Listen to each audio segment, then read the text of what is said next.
Oh, what a fucking show you guys are getting tonight, eh? Pretty good show.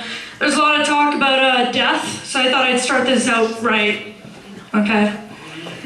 About a year ago, my mom was diagnosed with cancer. It's okay, this is gonna get funny, I promise. A month later, my dad was diagnosed with cancer. Funny, right, guys? We got this. It's okay. It's fine. It's my parents.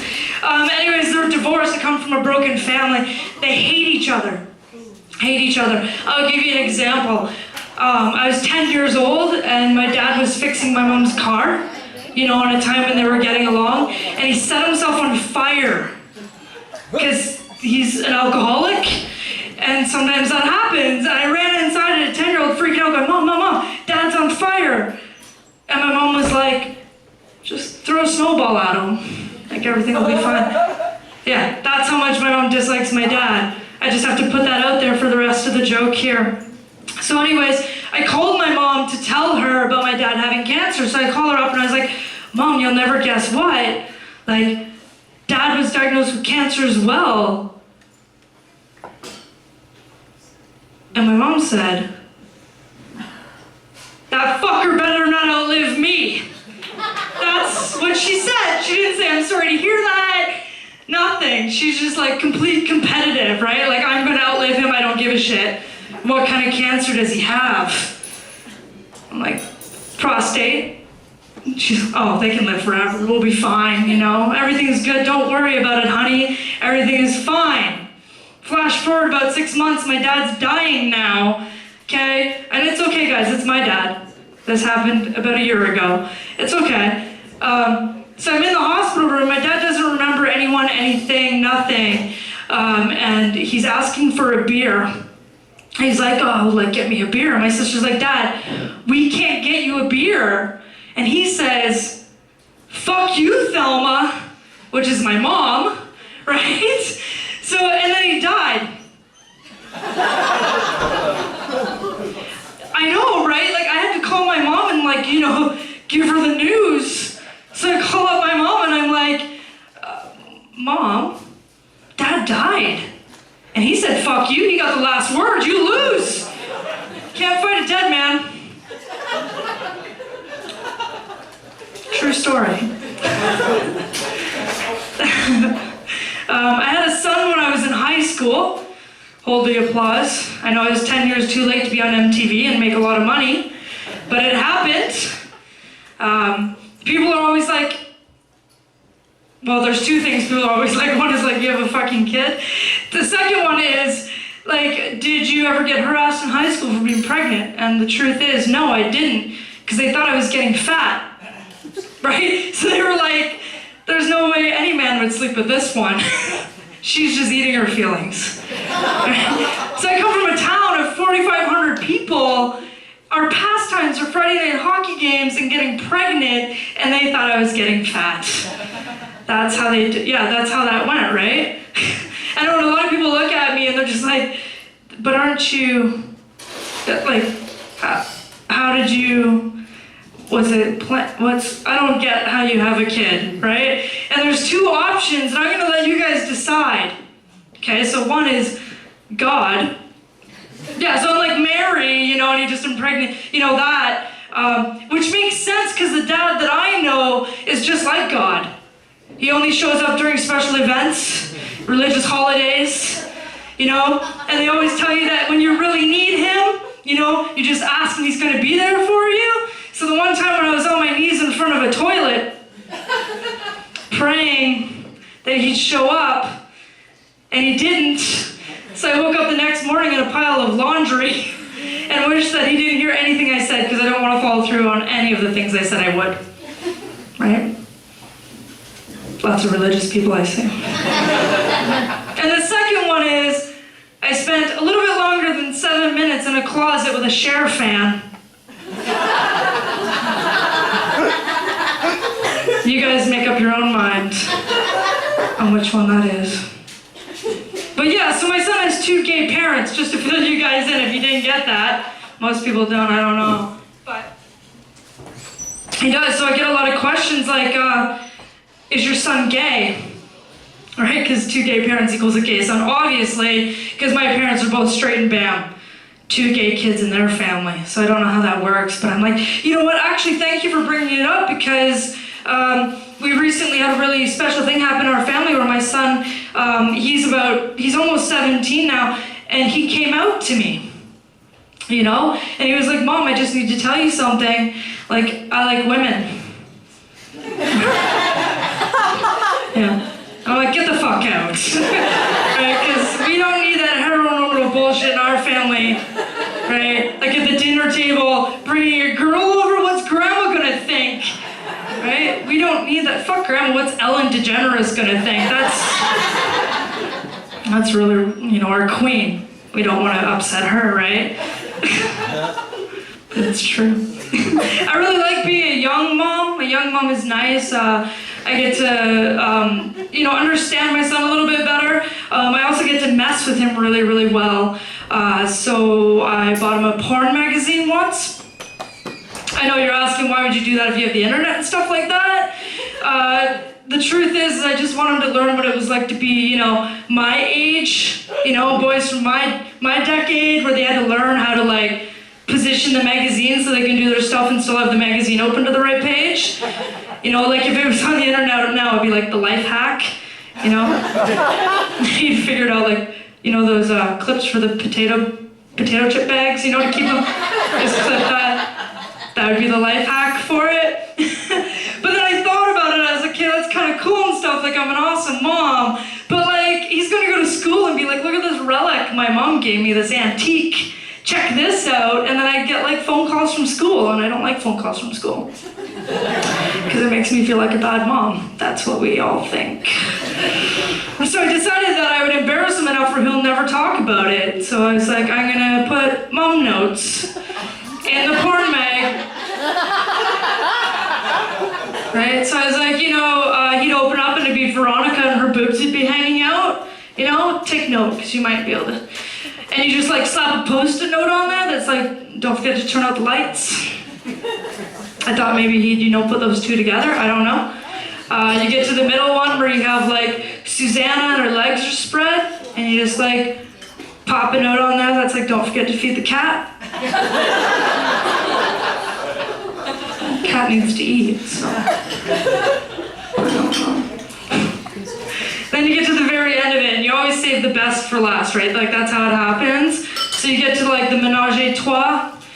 I'm told it's every 16-year-old boy's fantasy. That's what I'm told. And then you just slap a note on there that's like, you know, don't forget to call grandma. It's okay to laugh out loud, sure. It's good. I thought I was, you know, I was pretty clever, but I work in retail and can't afford the therapy bills that might come from that. You know, like, I can just imagine, like, 5 years from now, you know, like, he, you know, he's getting it on or something. And he's like, he stops in the middle of it, and he's like, oh, babe, hold on, just hold on 1 second. And he's just like, Grandma? Yeah, I wanted to tell you I love you. I was just thinking about you, yeah. Yeah, okay, but I gotta go, because I gotta go feed the cat and turn off the lights. So, like, you know what I mean? Yeah. The other day, we were at Tim Hortons together, and this man came up to us for no reason whatsoever, and he was like, oh, did you guys get out of school early today? I was like, 15 years ago, yep, that's pretty early. And he's just like all embarrassed, he's like, oh, I'm sorry, I thought you guys were boyfriend and girlfriend. And I was like, yeah, that's right.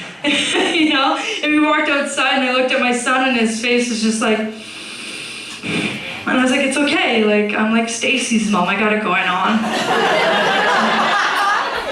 Don't worry about it, you know?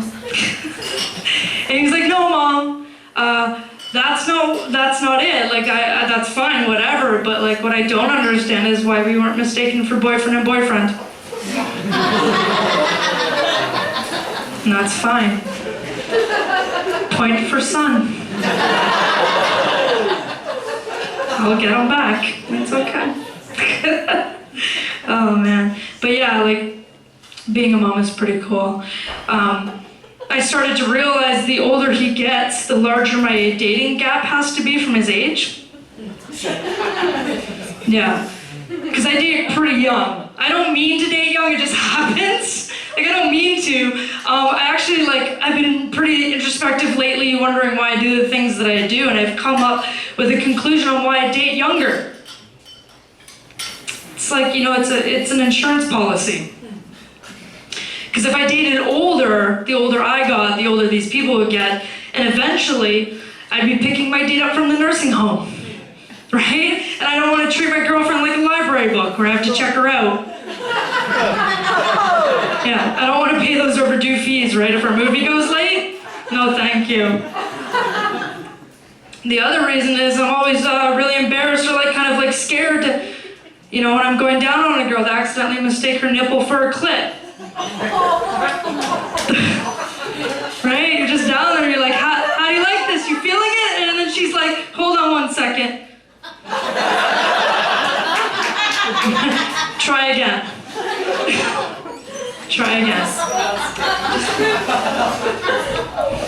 Yeah, my mom got a nipple ring recently. Now we can see her coming 3 blocks away because when she's running, and sparks. My son's like, Grandma's coming. I'm like, great, get the fire extinguisher. But yeah, so what I was talking about is that dating gap you gotta have, right? He's almost 17 now. When he was younger, it was easy. He did I'm 35. So I could date 18, 19 when he was 6 or 7. It wouldn't matter. Now if I date that young, I'm almost guaranteed to be going to a semi-formal as one of his friends' dates. And that's embarrassing. So we try to keep at least a 6-year gap. So I can date 22. So if there's any 22-year-old single people out there without penises, not that anybody with a penis would want this anyways. Unless you're gay. I don't know, gay boys love me. I don't get it. I don't get it. I get drinks bought for me, actually. I was on tour and I had this guy, this is just a personal story. I had this guy come up to me. I was at a show in Sudbury, Ontario, if anybody's ever been there. Yeah, we were in this super small cafe that was literally like this, okay? And I get off stage and I go sit down in the corner and this guy comes up to me and he's like, I'm gonna buy you a drink. I was like, sweet, I don't get drinks bought to me by, or for guys, they don't buy me drinks. To be honest, I thought you were a dude when you came in. And I really liked you. Then you said you were a lesbian, so I'm gonna buy you 2 drinks and we'll see where it goes from there. And then that's how I get baby number 2. That's how this goes. I like gay boys, I don't know what to say. They make good looking kids. Wow, way off topic.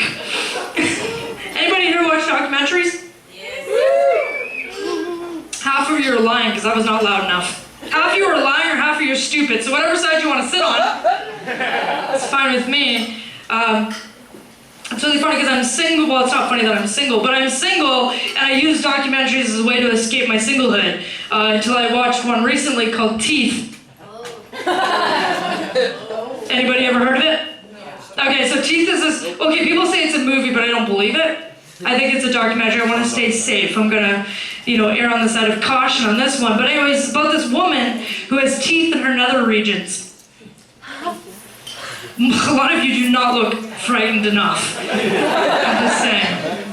Okay, well let me explain it to you a little bit better then. It's like Jaws, okay?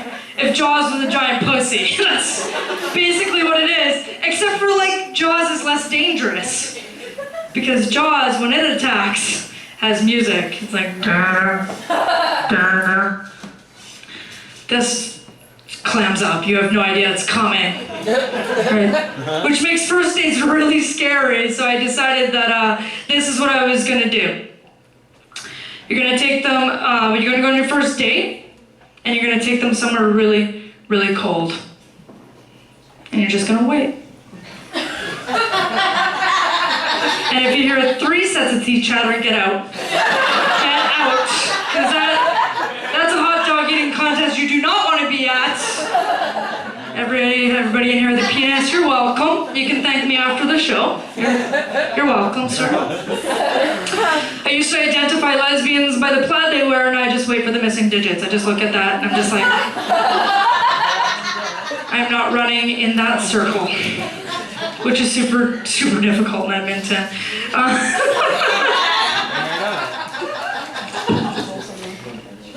Yeah. I don't know. I don't like to date. Dating is really weird. It's really scary and all that stuff. But I don't like to date somebody who has big boobs. I know, that's weird, right? But it's because I freak out. I don't know what to do with them. Right? On the best of days, I look like I'm a well-chiseled 16-year-old boy. Right? So it's not like I get practice. So when they're like brought to me, I just panic and I'm just like, and I split them like the lesbian Moses that I am. Right, yeah, just like nipple off to the side like a side dish, you know? Like if I want it, it's there later. If I don't want it, it's out of my way, right? Spread a little guac in there, you know? You got a little nip and dip. Everybody needs a snack ever sex, I mean. Yeah, a little nip and dip, right? Nothing better than a little guacamole off the nip.